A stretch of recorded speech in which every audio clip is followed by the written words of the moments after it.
Hello viewers, I'm Vinay, and today I'm going to share with you a video part 1 of how I forced ChatGPT to think like Warren Buffett. So, before starting and getting into the video, my name is Vinay, and I'm a 21-year-old Indian guy looking for making money in the longer run. Why longer run? Because I'm in the stock market from around 3 years, and I've realized that I'm not a trading kind of guy. I don't want to, don't want to have the hassle of opening my terminal daily, then entering some random numbers, then hitting some stop loss or hitting some extra cash daily, because the adrenaline chasing is not for me. So I turned and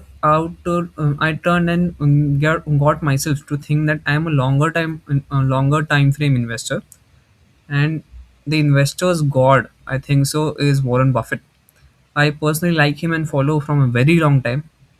And now, out of curiosity, I just asked ChatGPT to think like Warren Buffett and give me some advice on stock market.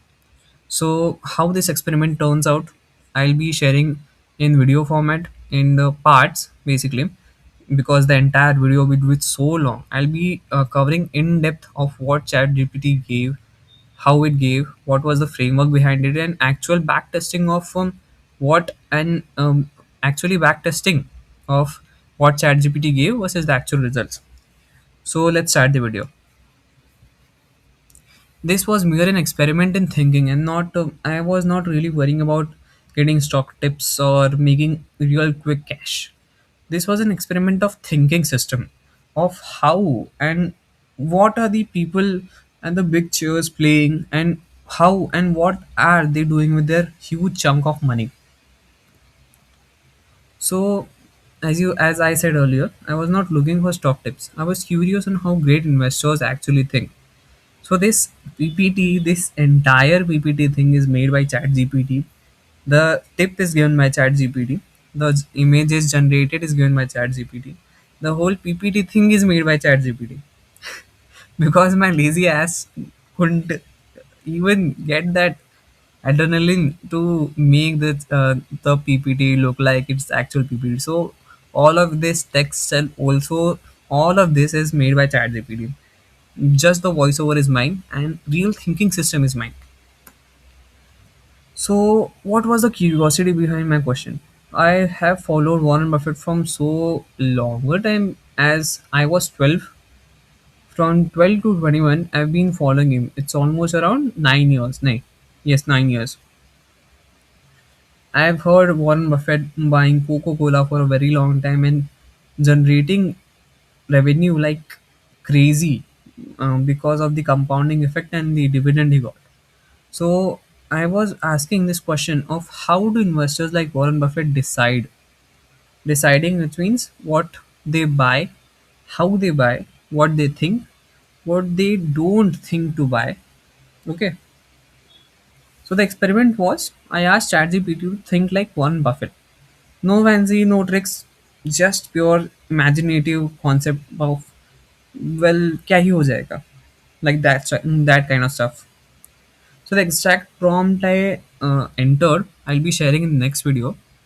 Basic idea is I was poised to think long term, ignore the trading noise, focus on business quality, because mm, Warren Buffett mentions in all of his interview about the business quality or value investing.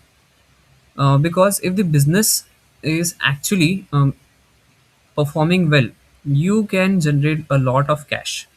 Capital efficiency, we'll be seeing next in the next video of ROC, which is a rate of capital employed, nahi, return on capital employed, okay, and balance sheet strength. This all we'll be seeing in the next video.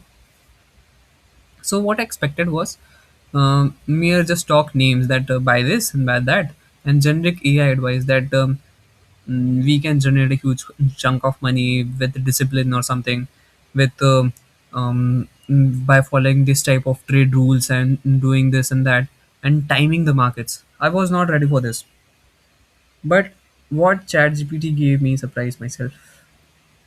What actually happened was there were no filters. There were no stocks. I mean, there were no stock names. There was nothing.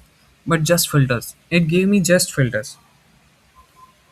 So this entirely changed my mindset about value investing, of how the filters resulted. And I'll be sharing with you all of the filters that I mentioned in the next video.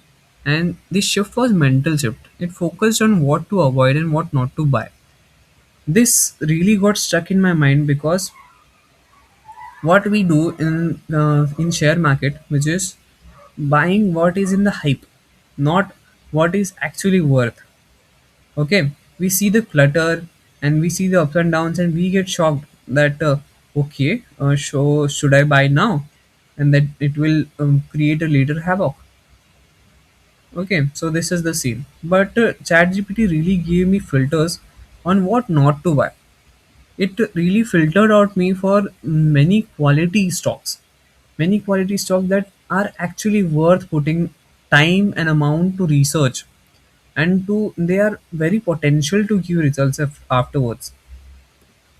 So my personal realization from this whole conversation was, most mistakes are on bad timing because we cannot time the markets. It's merely impossible to time the markets. And there aren't bad businesses. There are bad businesses. Yes, there are bad. Sorry, there are bad businesses. We have to avoid that. And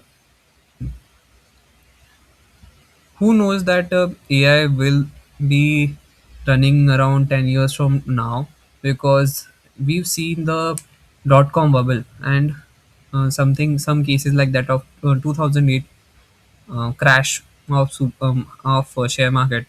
So who knows the future? But we can invest, and particularly invest in good businesses which actually are generating revenues like crazy, but we don't know anything about them. We just follow Instagram reels and trends. This is one. So why does this matter? Avoiding bad decisions beats chasing good ones. We cannot always be on the right path, but we can always avoid the bad paths. Okay, wow, this is a good saying. So what I basically want to say is, we cannot always be on a good path, because the future is uncertain. What may be seen as good now, what you are seeing as a good now, can result into a bad decision in on near future. But we really have to avoid the bad decision from now itself, by seeing the past data. How we'll see the past data? By seeing the stockhold by, let's say, giving an example of seeing the shareholders pattern, of how promoters are selling or or buying their own company stock. Also, how retail investors react to the news of any stocks. And if we see lot of debts incoming in a business, so this is not a good sign of a business, because it is not able to pay for itself. So this series is all about developing a thinking system, and neither just predictions nor tips. Okay, I would like my viewers to develop a thinking system from that. And these kind of videos I really like, because I don't have to work a lot on these videos, but it's mentally stimulating. For a guy like me, I'd like to share my experience of what I'm experimenting with, and also these type of videos help me converse with the real real person. I don't want many subscribers or don't want many viewers, but I want someone that actually thinks. And if anyone gets help out of my thinking system, I would be really grateful, because money made is not what we can say. Okay, let's skip for this. So, in next part, I'll be turning this thinking system into a real screener. I'll be sharing you exact chats which I did with ChatGPT, and what ChatGPT gave me was screener.in filters. I put that I've collected that all of that, um, what we can say, filters, then copy and pasted them into the screener.in, and then I filter out some stocks which I tested in the markets. All of this I'll be sharing in part 2, part 3, and part 4, maybe, or may not be. So, this series is going to be very detailed. Please hold on to this, and this is it for today. Bye bye.